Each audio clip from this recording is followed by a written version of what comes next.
ஆமா, மளிகை கடைக்கு கட்டிட்டியா இல்ல அதையும் தொலைச்சிட்டியா? அதெல்லாம் நேத்திக்கே கொடுத்தாச்சு. நேத்தே கொடுத்தாச்சா? அம்மா இன்னைக்கு காலையில ஆபீஸ்க்கு வந்து 1000 ரூபாய் வாங்கிட்டு போனாமா மளிகை கடைக்கு கொடுக்கணும்னு. உன்கிட்ட வந்து நேத்திக்கே எடுத்து போய் கடையில கொடுக்கலையா நீ?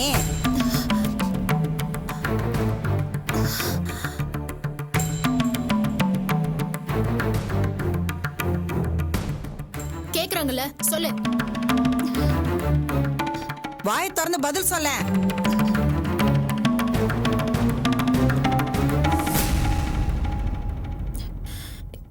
இல்லம்மா, நேத்து பணத்தை கொடுக்கல. கொடுக்கலையா? என்ன பண்ண? ஏன்னா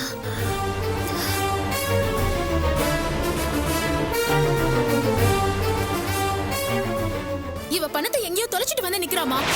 பணத்தை தொலை? என்னடி இது? என்னவோ சின்ன பசங்க மாதிரி பணத்தை தொலைச்சிட்டாங்கற? உனக்கு வெக்கமா இல்ல? இவ்வளவு வயசாவது பொறுப்பா இருக்க. அம்மா இருமா, உங்க செல்ல மகளை திட்டுறதெல்லாம் அப்புறம் வச்சுக்கோங்க.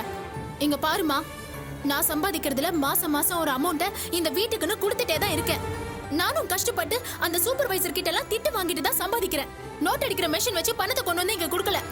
சம்பாதிக்கிறவங்களுக்கு தான் அந்த பணத்தோட அருமை புரியும்.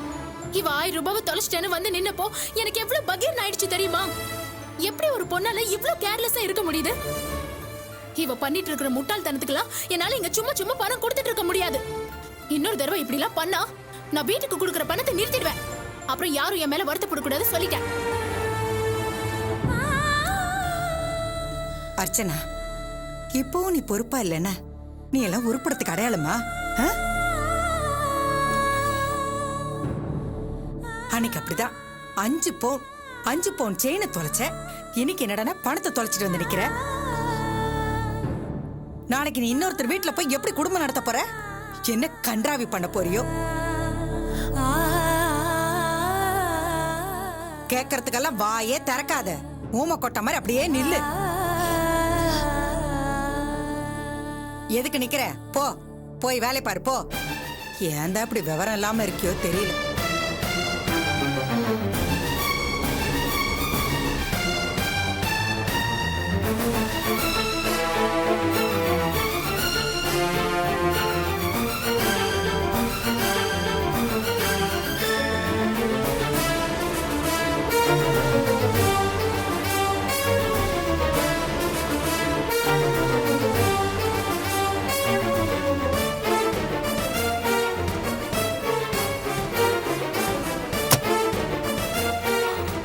அப்பா,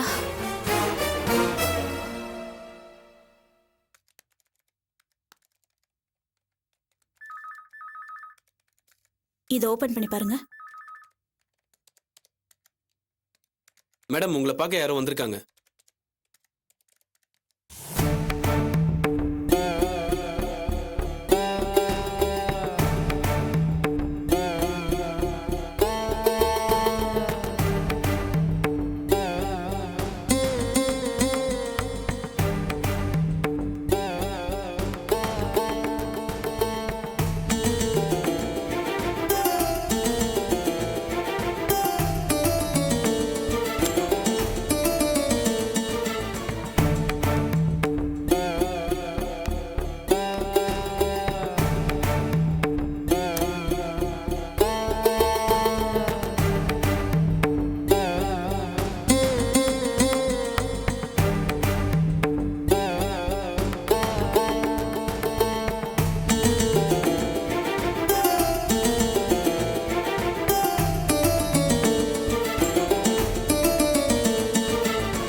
உங்ககிட்ட பேசலான்னு வந்தேன். சரி வாங்க பேசலாம்.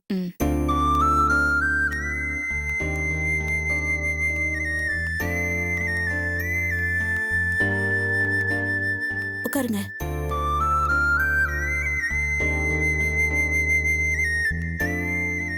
சொல்லுங்க. எப்படிமா இருக்க? நல்லா இருக்கியா?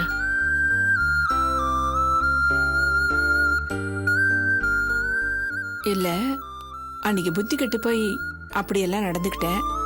அதான் என்ன பேசுறது எப்படி பேசுறதுன்னு தெரியாம தவிச்சுக்கிட்டு இருக்கேன். என்ன மன்னிச்சிருமா. ஆண்டி, என்னது நீங்க போய் பெரிய வார்த்தையெல்லாம்? யார் தப்பு பண்ணாலும் அவங்க மன்னிப்பு கேட்கறதா முறை. ச்சே, நான் தான் என்ன ஏதுன்னு தெரிஞ்சுக்காம அப்படி நடந்துக்கிட்டேன். நீதான் பெரிய மனசு பண்ணி இதை பெருசுப்படுத்தக்கூடாது. ஐயோ என்ன ஆண்டி, நான் அதெல்லாம் அன்னைக்கே மறந்துட்டேன். நீங்க இந்த விஷயத்தை இவ்வளவு பெருசா எடுத்துக்கிட்டு என்னை இவ்வளவு தூரம் வந்து பார்த்து என்ன ஆண்டி? அது இல்லாம செல்வன் தான் எங்க குடும்பத்தையே காப்பாத்துறவன். எங்க நீ அவனை எங்ககிட்ட இருந்து பிரிச்சு கொண்டு போயிடுவியோங்கிற பயத்துலதான். இல்ல, ஆரம்பத்துல நீதான் என் புள்ள பின்னாடி சுத்திக்கிட்டு இருந்தேன்னு கேள்விப்பட்டேன். ஆனா அப்புறமா தான் தெரிஞ்சது என் புள்ளைக்கும் உன் மேல ஒரு எண்ணம் இருக்குன்னு.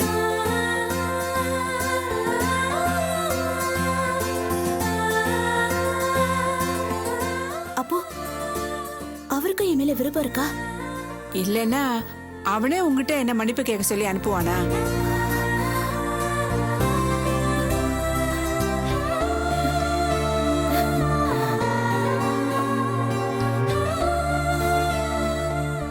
அன்னைக்கு வீட்டுக்கு வரும்போதே அப்படியே மனசு உடைஞ்சு போய் வந்தவன் சாப்பிடாம கூட போய் படுத்துட்டான். எப்பவுமே கலகலன்னு இருக்கிற பையன் என்னடா இப்படி இருக்கானேன்னு என்னப்பா ஏதுப்பான்னு காரணம் கேட்டா அப்புறம் சொல்றான், என்னதான் இருந்தாலும் அந்த பொண்ணுகிட்ட அப்படியெல்லாம் நடந்திருக்க கூடாது, அந்த பொண்ணு மனசு என்ன பாடுபடும்னு கேட்டான். அப்பதான் எனக்கே தெரிஞ்சது நாம தான் தப்பு பண்ணிட்டோன்னு. உனக்காக சாப்பாடு கூட வேணான்னு போய் படுக்கிறாங்கிறப்பதான் அவன் உன் மேல எவ்வளவு பிரியமா இருக்கான்னு தெரிஞ்சுது. சரி, சின்னஞ்சிறுசுங்க, உங்களை பிரிச்ச பாவம் எனக்கு வந்துடக்கூடாதுங்கிறதுக்காகவும் அப்புறம் செல்வம் மனசு நோவக்கூடாதுங்கிறதுக்காகவும் தான் நான் பண்ண தப்புக்கு உங்ககிட்ட மன்னிப்பு கேட்க வந்திருக்கேன். ஐயோ ஆண்டி, இனிமே மன்னிச்சிடுங்கிற பெரிய வார்த்தையெல்லாம் சொல்லாதீங்க ப்ளீஸ். நீங்க என்ன பார்க்க வந்ததும் செல்வ மனசுல நான் இருக்கேங்கிறதுமே எனக்கு ரொம்ப சர்ப்ரைசிங்கா இருக்கு. சந்தோஷத்துல என்ன பண்றதுன்னே தெரியல. இவ்வளவு சந்தோஷமா இருக்க வேண்டிய பொண்ண 2 நாளா நான் ரொம்ப நோகடிச்சிட்டேன்ல. பரவாயில்ல ஆண்டி, அதுவும் நல்லதுக்குதான். இல்லனா செல்வ மனசுல நான் இருக்கேங்கிறது எனக்கு தெரியாம போயிருக்கும்ல. ஐயோ, எனக்கு இப்பதான் உயிரே வந்த மாதிரி இருக்கு. கவலைப்படாதம்மா, இந்த சந்தோஷம் உனக்கு என்னைக்குமே நிலைக்கும்.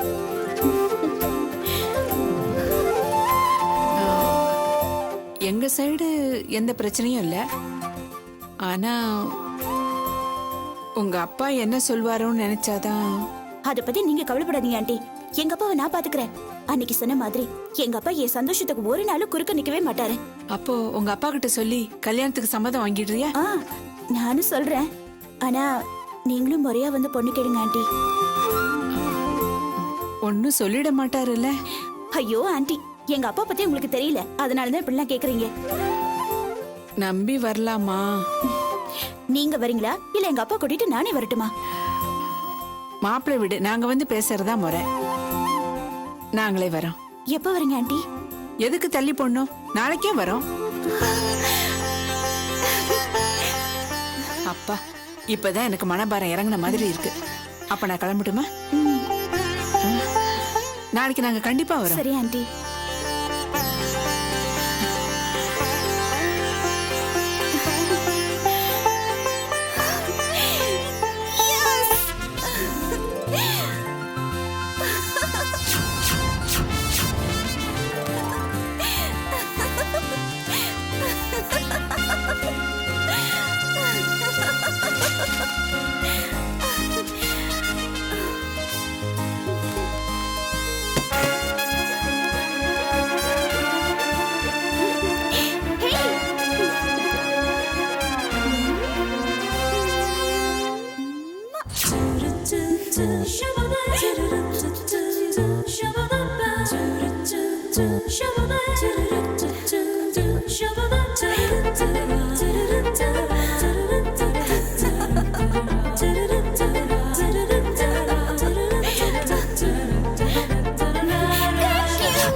டேய் சாமி படத்துக்கு பூவெல்லாம் மாட்டிட்டடா.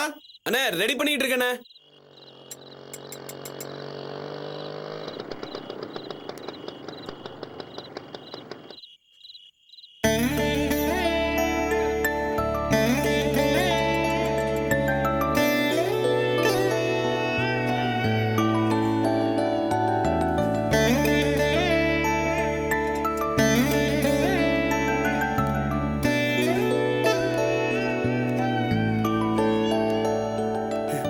எனக்கு ஆச்சரியமா இருக்கு. சுட்டிதார்ல அடக்க ஒடுக்கமா வந்திருக்கீங்க. ஏய் போட.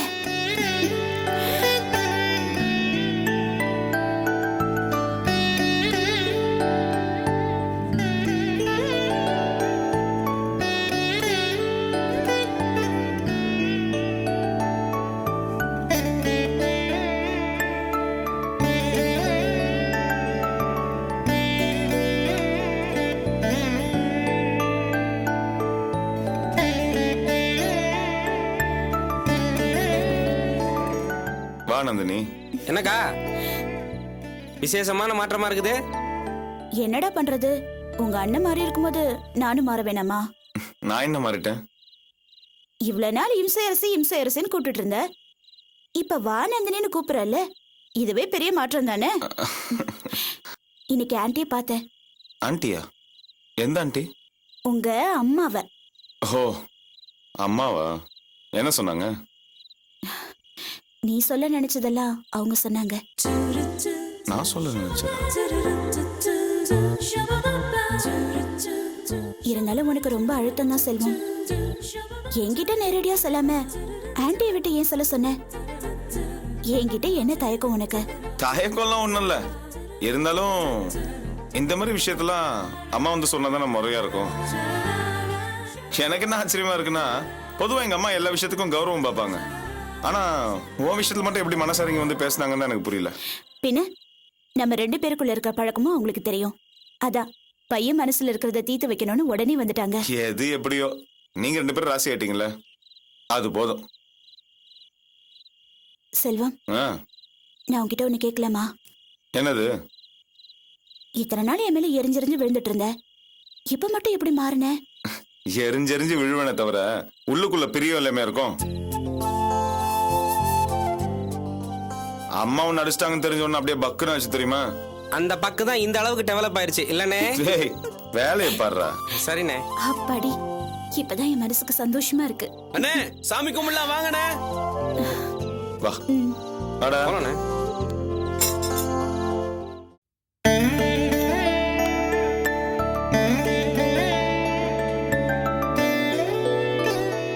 அண்ணே விளக்கேத்திட்டா? ஹேய், அதான் விளக்கேத்த நான் வந்துட்டேன்ல, என்கிட்ட கொடு. சரி விட்டு ஏத்துட்டோம்.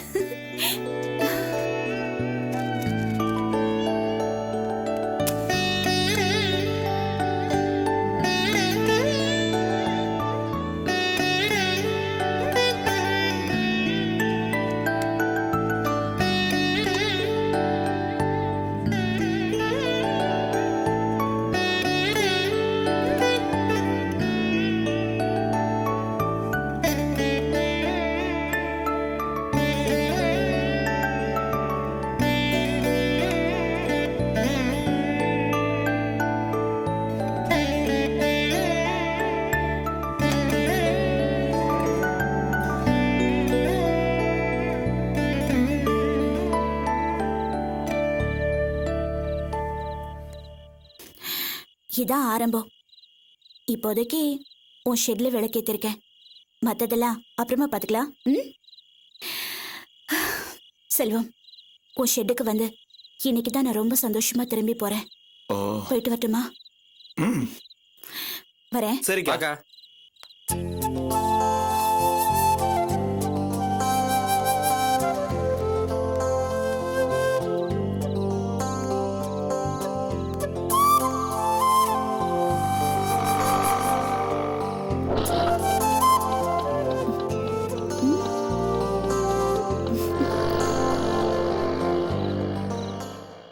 என்னண்ணே அக்கா இன்னைக்கு ஒரு மார்க்கமா பேசிட்டு போறாங்களே?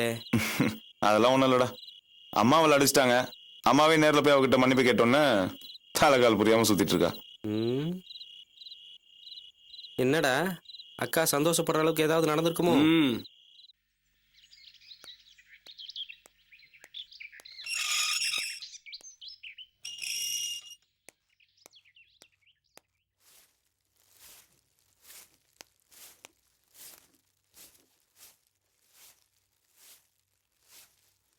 அம்மா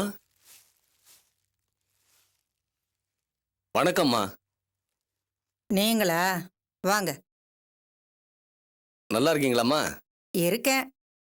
நான் ஆசைப்பட்ட மாதிரி என் பொண்ணுக்கு நல்ல வரன் அமைஞ்சிருச்சுன்னா இன்னும் நல்லா இருப்பேன். அப்படி ஒரு வரம் அமைஞ்சிருக்குமா, அதனால தான் படியேறி வந்திருக்கேன் தைரியமா. அப்படியா? வாங்க வாங்க, வந்து உக்காருங்க. நீங்க உட்காருங்கம்மா. நீங்க என்ன சாப்பிடுறீங்க? அதெல்லாம் எதுவும் வேண்டாம்மா, இந்த வரனை பார்த்துடலாமே. சரி உட்காருங்க. இந்த பையன், இவரை பத்தி நான் பெருமையா சொல்லக்கூடாது. 2 பேருக்கும் ஜாதக பொருத்தம் A1. 10 பொருத்தமும் ஜாதகத்துல கூடி வர்றது ரொம்ப அபூர்வம். இந்த சம்பந்தத்துல 2 பேருக்குமே ஈக்குவலா அமைஞ்சிருக்கு. அப்படிங்களா? பையன் போட்டோ காட்டு. பாருங்கம்மா. பையன் நல்லதா இருக்கான். குடும்பம் எப்படி? பிரமாதமான குடும்பமா. உங்க குடும்பம் மாதிரியே டீசென்டான குடும்பம். வீட்டுக்கு ஒரே பையன், எந்த பிக்கல் பிடுங்களும் கிடையாது. அப்பா பிரைவேட் கம்பெனில ஒர்க் பண்ணி ரிட்டையர் ஆனவரு. அம்மா வீட்டோட தான் இருக்காங்க. பையன் கை நிறைய சம்பாதிக்கிறான், குடும்பத்தை நல்லபடியா கவனிச்சுக்கிறான். பையன் என்ன படிச்சிருக்காரு? எங்க வேலை பாக்குறாரு? எல்லாம் நீங்க எதிர்பார்க்கறத விட ஒரு படி மேலதான். பையனுக்கு எந்த கெட்ட பழக்கமும் கிடையாது. தங்கமான குணம். பெரிய இடத்துல வேலைம்மா. சொன்னாங்க, பெரிய பெரிய ஜோசியர்லாம் சொன்னாங்க, எங்க அர்ச்சனாக்கு இப்படிதான் நாங்க ஆசைப்பட்ட மாதிரி எல்லா அம்சத்தோட சேர்ந்த மாப்பிள்ள தான் அமையும்னு சொன்னாங்க. என் பொண்ணு ரொம்ப அதிர்ஷ்டசாலி. பெரிய இடத்துல வேலைன்னீங்களே, எங்க வேலை பாக்குறாரு? இந்த இருங்காட்டுக்கோட்டை பக்கத்துல கார் கம்பெனி இருக்குல்ல? ஆமா, அந்த காரெல்லாம் செய்வாங்களே, அந்த கம்பெனியா? அதேதான், அங்கதாம்மா வேலை. பெரிய ஆபீசரோ? அந்த மாதிரி தான். இவர் பார்த்து ஓகே பண்ணாதான் அங்க இருக்கிற காரே போகும்னா பாத்துக்குங்களேன். இன்ஜினியரா? அந்த மாதிரி தான்மா, சீனியர் மெக்கானிக். என்னது மெக்கானிக்கா? மெக்கானிக்னாலும் மாசம் 10,000 சம்பளமாச்சே. பையன் என்ன படிச்சிருக்கான்? ஐடிஐ படிச்சிருக்காருமா. எது 10ஆம் கிளாஸ் படிச்சதும் இந்த காக்கி ட்ரெஸ் போட்டுக்கிட்டு படிக்க போறாங்களே, தொழில் கத்துக்கிறேன்னு, அந்த படிப்பா? அதாம்மா. எந்திரியா முதல்ல. எந்திரியாங்கிற? எந்திரி. அம்மா, நான் உங்ககிட்ட என்ன சொன்ன, நீ என்ன செஞ்சிருக்க? பெரிய பட்டப்படி படிச்சு கௌரவமான வேலையில இருக்கிற மாப்பிள்ளைய தானே பார்க்க சொன்னேன். நீ என்னடா மெக்கானிக் பையனை பார்த்துட்டு வந்திருக்க?